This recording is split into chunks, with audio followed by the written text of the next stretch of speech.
Lac-Beauport est une sublime municipalité située au nord de Québec. Cette région gorgée de forêts et de petits lacs est située dans la Jacques-Cartier. La municipalité est centrée sur le lac ainsi que les collines et les monts qui l'entourent. Lac-Beauport compte maintenant plus de 8000 habitants. Depuis le début des années 30, cette municipalité est connue comme étant une destination de choix pour les amoureux de loisirs et de plein air. Il s'agit de la municipalité la plus près de Québec à offrir un cadre à la fois paisible, inspirant, réconfortant et bouillant d'activités qui séduit les acheteurs en quête d'équilibre entre la famille, les loisirs et le travail. Est-ce que Lac-Beauport sera un toit pour moi?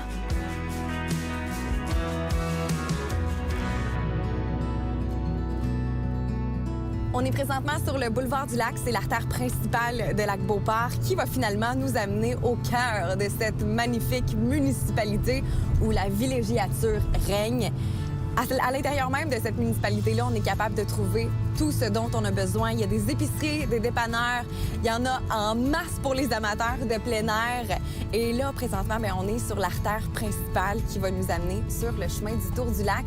Question de découvrir cette belle municipalité. Aujourd'hui, j'ai le plaisir d'aller rejoindre mon ami P.O. Beer pour découvrir non seulement Lac-Beauport sous tous ses angles, mais aussi avec l'œil d'une potentielle future acheteur de maison.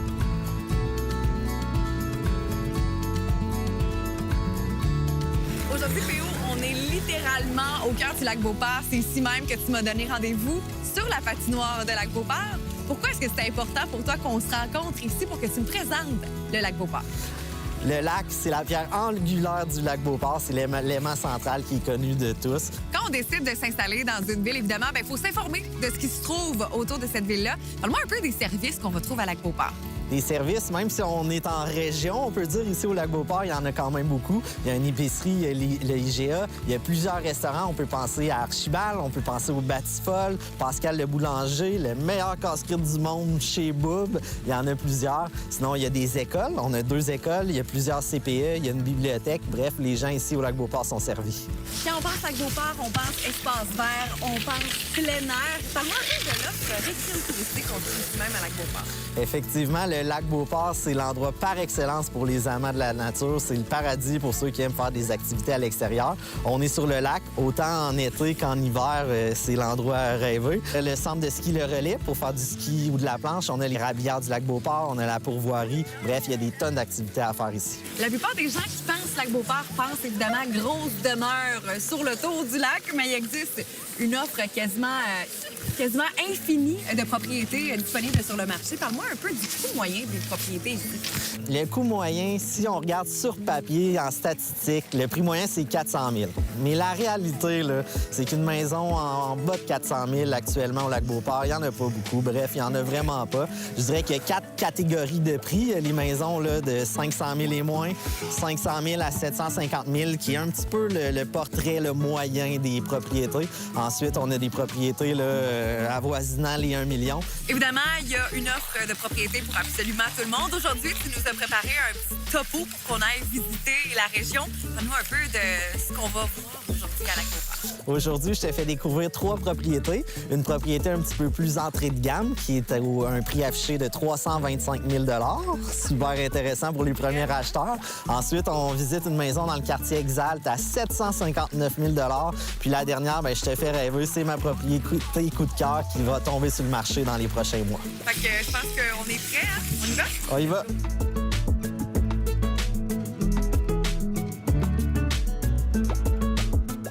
À Lac-Beauport, il y a des maisons pour absolument tous les goûts, mais si vous êtes des amateurs de nature et que vous avez envie de vivre en plein cœur des arbres et des montagnes, eh bien, le chemin des Cascades, c'est l'endroit idéal pour venir vous établir. D'ailleurs, vous voyez derrière moi la maison. On aura la chance de la visiter dans quelques secondes à peine. Il y a un petit feu de foyer qui est préparé à l'intérieur, fait que suivez-moi, on s'en va voir ça.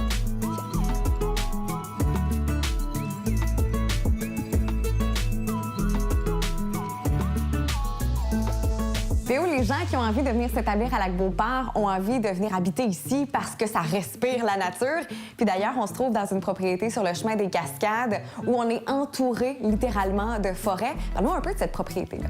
Oui, exact. Ici, c'est la propriété typique pour des gens premiers acheteurs qui veulent venir s'établir au Lac-Beauport. On est dans un range de prix là, entre 300 et 400 000. On a de l'espace. C'est un grand terrain ici, 30 000 pieds carrés, qui est boisé, pas de voisins en arrière. Fait que de l'espace, il y en a. C'est le genre de propriété que les premiers acheteurs recherchent beaucoup, surtout à ce prix.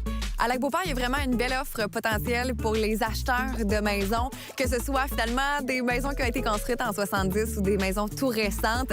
D'ailleurs, la première maison qu'on visite aujourd'hui, c'est une maison qui représente, selon moi, très bien le cachet de Lac-Beauport et c'est la maison parfaite, d'ailleurs, pour les premiers acheteurs. On parle premier acheteur, mais évidemment, ça peut aussi s'adresser à ceux qui ont envie d'une nouvelle propriété en plein cœur de la forêt. Parle-moi un peu de la division de cette maison-là. Ça peut accueillir, en fait, combien de personnes? Ça varie toujours. Maintenant, avec le télétravail, il y a 4 chambres dans la propriété. Fait que ça peut être un couple qui ont besoin de 2 bureaux avec un enfant. Ça peut être une famille qui a 3 enfants aussi. Fait que ça varie du type de clientèle. C'est surtout une propriété de 2006. Fait que 2006, c'est recherché par les premiers acheteurs. On achète la conscience tranquille parce qu'on sait que les matériaux sont pas très vieux. C'est rassurant pour ces personnes-là. On est dans une maison entrée de gamme qui représente assez bien Lac-Beauport. Quand on arrive ici, est-ce qu'on a des rénaux majeurs à faire ou on arrive, on débarque avec nos meubles, on installe notre stock, puis finalement, on emménage pour vrai? Ça dépend des clientèles. C'est sûr que quelqu'un qui rentre ici, on peut refaire la décoration, puis les fenêtres, la toiture, les matériaux sont encore en super bon état. Le puits, la fosse septique, c'est des choses qui sont récentes également. Là, ça date de 2006. Fait que oui, on peut rentrer ici, puis on en a pour notre argent. Sinon, quelqu'un qui aime l'emplacement, parce qu'on a vraiment un grand terrain, on est éloigné, on a la paix ici sur le chemin des Cascades, ça peut être un projet à long terme aussi. Quelqu'un peut décider d'agrandir la maison, ajouter un 2e étage, puis la mettre à son goût, puis personne ne va être perdant avec un terrain comme ça ici. Parle-moi un peu de l'accessibilité au cœur de Lac-Beauport. L'accessibilité, il y a beaucoup. Il y a un nouveau développement qui est le quartier Exalt en arrière du Batifolle qui est très bien situé avec des nouvelles propriétés. Sinon, le Lac-Beauport, c'est un territoire qui est assez vaste. Fait qu'on retrouve des propriétés qui, si on se situe par rapport au centre de ski Le Relais, on peut en retrouver qui sont à 15-20 minutes d'auto pour se rendre. Ici, chemin des Cascades, on pourrait dire qu'on est à une dizaine de minutes par rapport au Relais. Ça se prend par le chemin des Lacs, puis ensuite on tourne la rue de Cité-Joie, chemin des Cascades. Fait que c'est assez bien, situé. C'est sûr que les gens, pour partir le matin puis être en dehors du trafic, on se cachera pas qu'on c'est un petit peu plus loin que les propriétés qui sont plus près là, du centre de Lac-Beauport. Mais c'est très bien si on veut être dans la nature puis avoir la paix. C'est ça, j'allais dire. Si on a envie de décrocher, de venir s'installer à Lac-Beauport pour justement avoir une conscience tranquille, je pense que le chemin des Cascades, l'endroit où on se trouve présentement, c'est vraiment synonyme de paix. Si on a envie de venir s'établir à Lac-Beauport, je pense que c'est un lieu parfait. D'ailleurs, on se trouve dans la maison présentement, on est au salon. Je pense que ça fait vraiment un beau tour d'horizon avec tous les détails que tu m'as donnés.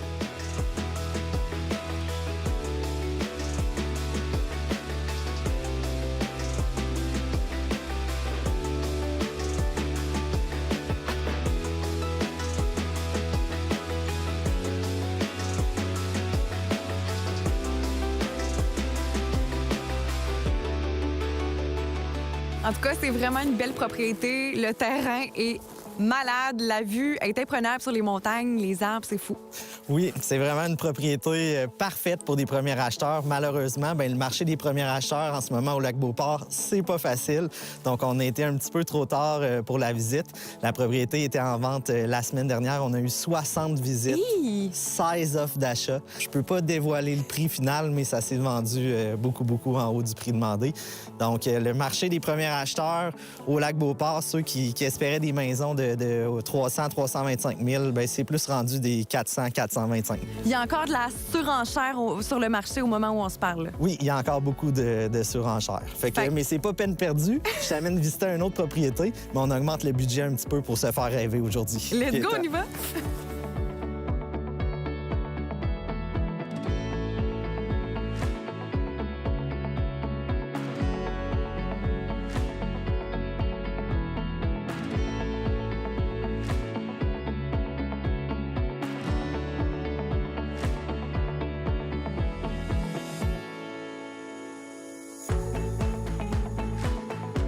belle propriété pour une famille qui désire s'installer à Lac-Beauport ou encore pour des gens à la retraite qui veulent venir profiter du plein air. Parle-moi un peu des attraits de cette maison-là. Combien de salles de bain, combien de chambres est-ce qu'on y retrouve?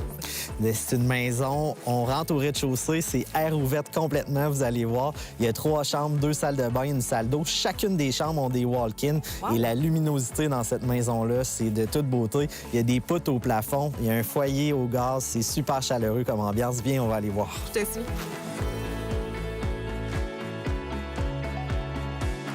Théo, on se trouve présentement dans une nouvelle braquette de prix. On est dans le quartier Exalt où se trouvent beaucoup de maisons luxueuses, des maisons haut de gamme. Parle-nous un peu de ce quartier résidentiel qui est d'ailleurs à proximité là, du centre de ski Le Relais et du boulevard du Lac. Oui, effectivement, Quartier Exalt, c'est un nouveau développement qu'il y a eu il y a quelques années. La maison dans laquelle on se trouve, c'est une 2015. C'était une maison modèle de la prise à l'époque. Ce qui est le fun avec le Quartier Exalt, c'est que c'est super central dans le Lac-Beauport. Donc, c'est accessible facilement pour sortir de la ville. Puis en même temps, bien, aller au service IGA, Centre de ski Le Relais et tous les autres, bien, on est vraiment à proximité. Les maisons dans le secteur, c'est des maisons contemporaines. La moyenne d'âge des propriétés au lac, c'est plus les années 70, des maisons autrichiennes et tout. Donc, des gens qui veulent se faire construire le Quartier Exalt, c'est parfait pour eux. Par contre, c'est des terrains qui sont un petit peu plus petits que ce qu'on est habitué de voir si on s'éloigne un petit peu dans la municipalité. Dis-moi, P.O., quel est l'avantage de faire affaire avec un courtier dans l'achat d'une maison? Parce que souvent, il y a des gens qui se disent qu'en ne faisant pas affaire avec un courtier, ils sauvent au bout de la ligne la commission.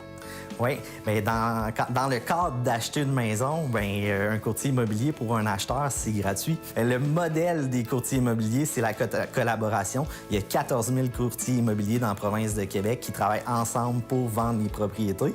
Puis le principe, c'est que la commission qui est chargée au vendeur, quand un courtier amène un acheteur dans une propriété, bien, les deux courtiers partagent la rétribution ensemble. Donc, l'acheteur a tout avantage à faire affaire avec un courtier immobilier parce que ça lui coûte pas plus cher pour être représenté. Puis surtout que le courtier qui représente le vendeur, bien, il a les intérêts du vendeur à cœur. Alors qu'un courtier qui représente un acheteur, bien, il va se battre pour aller avoir le meilleur prix. En tant que courtier immobilier, donc, ton rôle à toi est évidemment bien, d'épauler ton acheteur, de lui trouver la meilleure demeure. Donc, c'est quoi le processus qui se passe là, finalement du moment où l'acheteur te dit « Hey, moi, je veux telle sorte de maison à tel prix ». Toi, c'est quoi ton rôle là-dedans? Dans l'achat d'une maison, bien, un courtier immobilier, c'est d'avoir un autre regard sur les propriétés quand on visite des maisons. Souvent, qui regardent la décoration, puis c'est beau, puis en bout de ligne, le cadre puis les tapis ne restent pas dans la maison. Le courtier immobilier, dans un processus d'achat, ça devient un petit peu le meilleur ami de l'acheteur. On va se parler par message texte, jour, soir, nuit, fin de semaine, en tout temps, pour essayer de trouver des propriétés.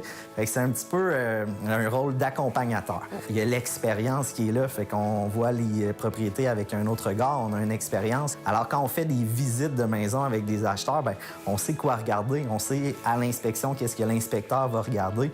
Donc, le gros point pourquoi faire affaire avec un courtier immobilier, c'est surtout l'expérience. En tant qu'acheteur, bien, on se fait épauler du début à la fin parce qu'évidemment, le processus d'achat d'une maison, c'est quand même assez complexe. Il faut passer par une tonne de documents, il faut le faire approuver par le vendeur. Donc, vous, votre rôle en tant que courtier, bien, c'est d'amener finalement l'acheteur à l'obtention d'une propriété au bout de la ligne.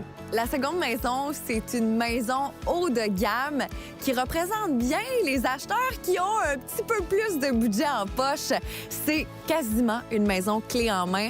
On entre là-bas avec nos meubles. La déco de la maison en tant que telle est tellement belle qu'on n'a absolument rien à faire que de venir l'habiter avec sa famille. C'est vraiment une maison là, qui a du cachet. Théo, les 2 premières maisons qu'on a visitées ce matin sont malheureusement vendues pour ceux qui avaient l'intention de potentiellement les acheter. Alors, parle-moi un peu de l'inventaire du marché présentement. L'inventaire, c'est un cauchemar en ce moment pour les acheteurs. C'est pas compliqué. Si vous allez sur le site de Centris, au Lac-Beauport, en ce moment, il y a seulement 19 propriétés à vendre. Et je pense qu'il y a beaucoup de demandes par rapport au Lac-Beauport, si je me trompe pas, là, pour les acheteurs. Absolument. Le Lac-Beauport, c'est un environnement qui cadre parfaitement avec la pandémie puis le télétravail. Les gens qui ont des bureaux à la maison maintenant peuvent prendre une petite heure de pause sur l'heure du midi pour aller faire du ski ou pour faire n'importe quelle activité extérieure. Fait que c'est vraiment un environnement d'ambiance de chalet à 15 minutes du centre-ville qui est recherché par les acheteurs. Malgré la constante augmentation des prix du marché immobilier, c'est quand le bon moment pour acheter ou y a-t-il un bon moment pour acheter? Bonne question. Le bon moment pour acheter, ben c'était hier. OK, oui, ça va bien. L'achat d'une maison, ben tu sais, oui, a priori, tu sais, c'est un toit pour toi, pour héberger ta famille puis y vivre. Là, c'est ça le besoin primaire. Mais c'est aussi un investissement. Puis les prix des maisons n'arrêteront pas d'augmenter. Tu sais, les terrains augmentent tout le temps.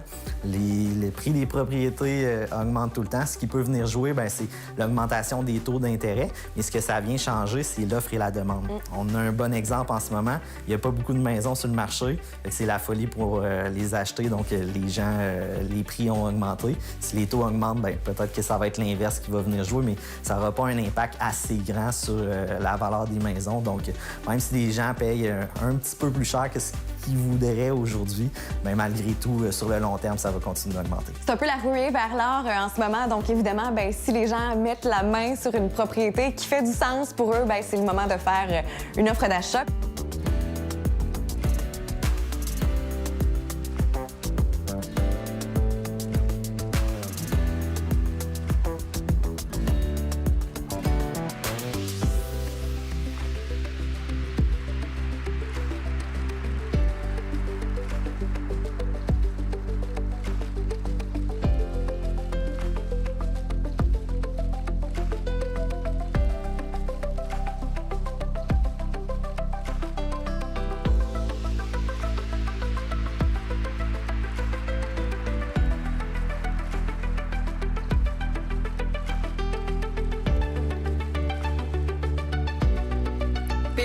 Faut que je te le dise, quand je suis rentrée ici, c'était wow, le premier mot qui m'est venu en tête. La luminosité, le cachet, la chaleur. La maison est juste tellement évidente, ça n'a pas de bon sens. Oui, je te cacherai pas que c'est une maison coup de cœur. Souvent, les acheteurs de maisons, on se fait tout le temps une petite liste là, à cocher des choses qu'on aimerait dans une propriété. Bien ici, il y a absolument tout. C'est un grand plein pied de 2000 pieds carrés. Puis on en a parlé tantôt, dans le quartier Exalt, les terrains ont 8 à 10 000 pieds carrés. Ici, c'est 35 000 pieds carrés avec une forêt en arrière, une piscine creusée, cuisine d'été, une terrasse couverte. On a 4 chambres, on a des fenêtres partout. Puis on se cachera pas que la décoration est de bon goût. Est de bon goût. Très bon goût. Alors, on apporte nos meubles. Merci, bonsoir, on s'installe. Est-ce que c'est la moyenne des propriétés qu'on retrouve ici même à Lac-Beauport? C'est du cas par cas, oui. Au lac, on peut penser les maisons autrichiennes classiques des années 70. Ça dépend tout le temps. Il y a des propriétaires qui, au fil du temps, ont changé les fenêtres, la toiture et tout. Des fois, il y en a qui les laissent aller un petit peu, donc il y a des travaux un petit peu plus importants. Bref, dans une maison comme ici, ben on rentre puis on dit, ben je les prendrai, les meubles sont tellement beaux. Je dirais que des maisons d'1 million et moins, souvent, des fois, il y a les électroménagers qui sont inclus ou des choses qui sont encastrées dans la maison là, qui restent dans les propriétés un petit peu plus haut de gamme. Donc, souvent, les gens demandent d'avoir tout meublé dans la maison. Quand on est un premier acheteur ou qu'on est à la recherche d'une nouvelle maison, c'est clair qu'il y a beaucoup d'étapes à suivre jusqu'au moment où, finalement, on acquérit cette propriété-là. Parle-moi un peu des étapes et du processus d'achat d'une maison. Je te sécurise en partant. On s'occupe de tout de A à Z, fait qu'il n'y a pas de casse-tête pour les acheteurs. L'étape numéro 1, bien évidemment, c'est la plus difficile de nos jours, c'est de trouver la propriété puis d'avoir une promesse d'achat acceptée sur cette dernière. Ensuite de ça, c'est la réalisation des conditions. Donc, dans un offre d'achat, on met des délais pour réaliser l'inspection puis l'approbation bancaire, les tests d'eau, la vérification de la fosse septique et tout. Fait que souvent, là, on peut parler d'un 2 semaines pour réaliser ces conditions-là. Ensuite, c'est à ce moment-là, quand toutes les conditions sont réalisées, qu'on pose le vendu devant la maison. Puis tout dépendamment de c'est quand la prise de possession. Exemple que c'est au printemps, mettons le 1er juin. Bien, entre-temps, bien, là, on se prépare pour le déménagement, les compagnies d'assurance, faire des soumissions, trouver un notaire pour être capable de signer l'acte de vente. Puis le 1er juin, bien, quand on passe chez le notaire, on reçoit les clés, puis on déménage dans notre nouvelle maison. Et là, PO, avant d'aller rencontrer l'évaluateur agréé, Carl de Rico, ben je voulais avec toi démystifier quelques petits points sur l'immobilier. Fait que je te donne 3 mythes ou réalités, puis tu dois nous les expliquer là, et démystifier le tout pour de potentiels futurs acheteurs. Parfait. On y va avec le premier. La valeur de l'immobilier ne fait qu'augmenter.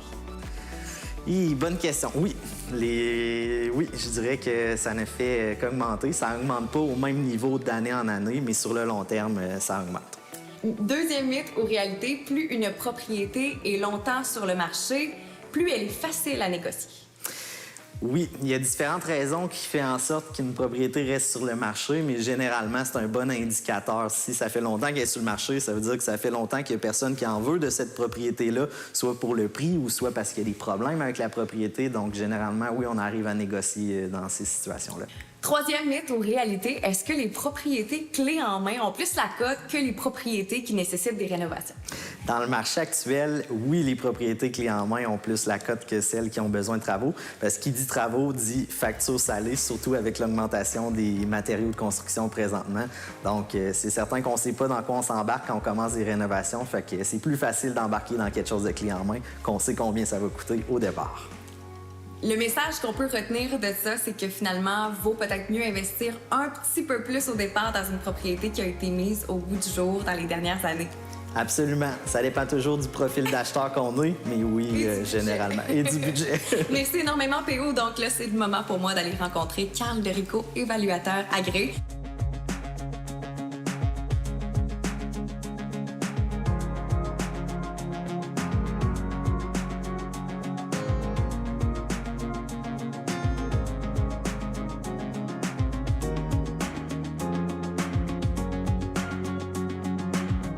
La troisième maison, c'est ma maison de rêve. Si j'avais pu, j'aurais pris absolument tout dans la maison. Non seulement la coquille, mais aussi les meubles, la déco.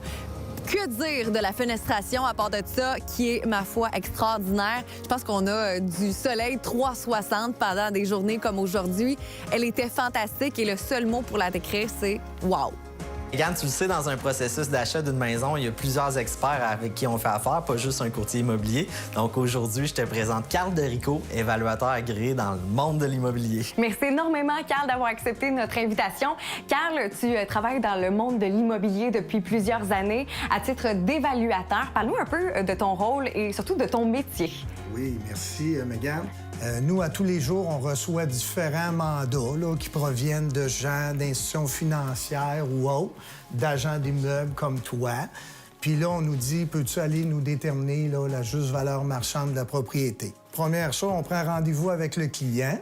Souvent, c'est les agents d'immeubles qui sont présents pour nous faire visiter la propriété. Là, on fait une visite complète de la propriété, prend des photos, regarde la qualité de finition, l'aménagement intérieur, photos avant-arrière. Suite à la visite de la propriété, là, on se doit de relever 3 propriétés jugées comparables qui se sont vendues dans le secteur immédiat. Et ces propriétés-là sont enquêtées, mesurées. On va parler aux propriétaires de façon à obtenir toutes les informations sur leur finition. Et par la suite, on va faire un rapport qui se veut complet, détaillé, pour établir la juste valeur marchande de la propriété. Quelles sont les rénovations qui valent la peine ou non d'être faites dans une maison? Bien là, ces années-ci, hein, les cuisines, les salles de bain, même, je dirais, les revêtements de plancher, parce qu'on rentre dans une maison, quand on voit les anciennes céramiques 12-12, on est dépassé, on est quasiment capable de dire l'âge de la maison. Il faut vraiment être au goût du jour et comme agent des meubles, les gens recherchent la nouveauté, puis si on ne l'est pas, bien, ça va avoir un impact sur la valeur de la propriété. En tant qu'acheteur, pourquoi est-ce que je contacterais un évaluateur immobilier pour venir évaluer la propriété que je m'apprête là, à acheter dans le milieu? Bien, premièrement, il y a toujours un agent qui vous fait visiter la propriété, mais souvent, on ne s'entend pas sur le prix de vente. Fait que là, les gens veulent quelqu'un d'impartial, d'objectif, vont avoir recours à des firmes d'évaluateurs. Puis là, nous, on va venir, puis on dit toujours aux gens, moi, j'ai aucun intérêt dans votre maison. Quand je viens ici, je travaille pour vous, je vais vous donner l'heure juste. Qui demande 1 million ou 100 000, je me dois de vous donner l'heure juste. Fait que là, ils ont confiance en nous. Fait que les gens, après ça, se servent de notre rapport pour négocier ou finaliser une vente dans bien des cas. Absolument. Puis il y a aussi les institutions financières qui font affaire avec les évaluateurs agréés. Absolument. Dès qu'il y a un achat, dès qu'un acheteur met plus de 20 de mise de fonds, son achat n'est pas assuré par la SCHL. Puis les banques mandatent des évaluateurs pour venir s'assurer que la valeur puis le prix payé est là. Exact. Dans le marché actuel, si par exemple je décide de faire une évaluation de ma maison, pour combien de temps est-ce que l'évaluation que vous allez avoir faite avec votre firme va être valable? À l'époque où récemment on disait 1 an, que c'est bon pour 1 an les gens qui veulent vendre ou la mise en marché, puis je serais porté à dire actuellement peut-être 6 mois, tellement que le marché il est en effervescence, les valeurs augmentent sans cesse. Puis là, peut-être avec les hausses de taux d'intérêt qu'on va avoir, il va peut-être avoir un frein. Fait que 6 mois est prudent. 1 an, c'est difficile à s'avancer actuellement. C'est qu'il y a des gens qui veulent être sûrs qu'ils payent le juste prix, font évaluer la résidence. Après ça, même, font leur offre d'achat suite à ça. Et ce qu'il faut dire, c'est qu'une fois qu'ils ont le rapport, s'il y a entente, ils peuvent aller à leur institution financière, se servir de notre rapport d'évaluation et qui va être accepté pour des fins de financement hypothécaire. Donc, l'institution financière qui demande après le rapport d'évaluation, eux l'auront demandé avant, puis ils seront déjà prêts pour leur financement. Mais merci énormément pour tes conseils, surtout d'avoir répondu à nos questions parce qu'on n'est pas les seuls. En tout cas, je suis pas la seule à me poser ces questions-là. Je pense que tout le monde à la maison avait besoin de démystifier finalement le monde de l'évaluation immobilière. Merci beaucoup, Carl. Ça fait plaisir. Merci.